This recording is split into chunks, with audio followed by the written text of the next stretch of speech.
अब मैं आपको सिमज में एडमिशन नामांकन प्रक्रिया के बारे में बताना चाहूंगा। सिमज में डायरेक्ट एडमिशन की सुविधा नहीं है। सिमज में अगर आप नामांकन लेना चाहते हैं तो इसकी प्रक्रिया बहुत ही सरल है। अगर आप पटना से हैं तो कॉलेज आइए, विजिट करिए, लोगों से मिलिए ताकि आप समझ सकें। अगर पटना के बाहर हैं तो हमारे वेबसाइट को देखिए, हमारे सोशल मीडिया पेजेस को देखिए, फेसबुक पर हमारे कॉलेज की एक्टिविटीज को देखिए और तब तय करिए कि सिमज में नामांकन लेना है या नहीं लेना है।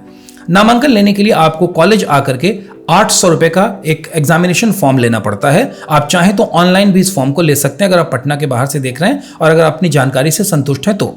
ये 800 रुपीज का फॉर्म होता है। इस फॉर्म को भर के आप फिलअप करते हैं और उसके बाद कॉलेज में एक तय दिवस पर आपको एंट्रेंस एग्जामिनेशन के लिए बुलाया जाता है। सिमज के इस एंट्रेंस एग्जामिनेशन में एक दिन का लगभग पूरा वक्त लग जाता है।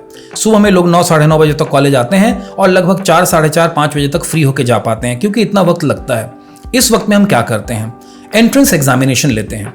एंट्रेंस एग्जामिनेशन लगभग 2.5 घंटे का होता है, जिसमें बच्चों को 1.5 घंटे का वक्त दिया जाता है रिटन एग्जामिनेशन ऑब्जेक्टिव क्वेश्चंस को सॉल्व करने के लिए, और उसके बाद सब्जेक्टिव पेपर उनके होते हैं जिसमें वो क्वेश्चंस को सॉल्व करते हैं। उसके लिए कोई समय सीमा नहीं होती है।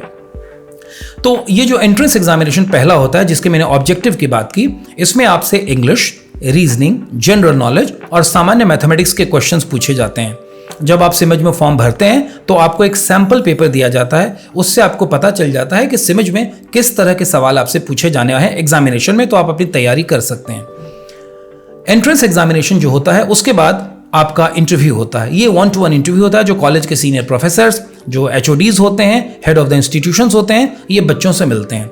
इसमें आपके एटीट्यूड और एप्टीट्यूड, इन सभी चीज़ों को चेक किया जाता है। आपके बॉडी लैंग्वेज, आपके सीखने की लगन, आपके नॉलेज, आपकी अंडरस्टैंडिंग, आपके गोल, इन सारी चीज़ों को चेक किया जाता है। और उसके बाद जो रिटन एग्जामिनेशन के मार्क्स होते हैं उन मार्क्स को जोड़ करके और इंटरव्यू में जो आपको मार्क्स मिले होते हैं, इन तमाम मार्क्स को जोड़ने के बाद आपका एक फाइनल लिस्ट बनता है जिसमें से कुछ बच्चों को चयनित किया जाता है और उसकी फर्स्ट लिस्ट, सेकंड लिस्ट और फिर थर्ड लिस्ट बनती है।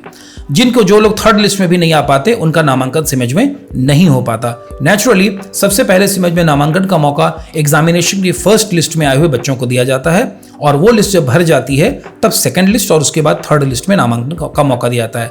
नामांकन के लिए आपको एक समय सीमा बताई जाती है और उस तय समय सीमा में आपको नामांकन लेना होता है।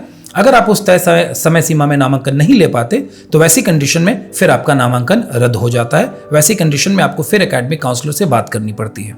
तो मुझे लग रहा है कि मैंने आपको सिमज में नामांकन प्रक्रिया के बारे में सारी जानकारी दे दी है। अगर फिर भी आपके कोई सवाल हो तो आप हमारे करियर काउंसलर नंबर 9835024444 या 7250767676 पर फोन करके जानकारी प्राप्त कर सकते हैं। Thank you.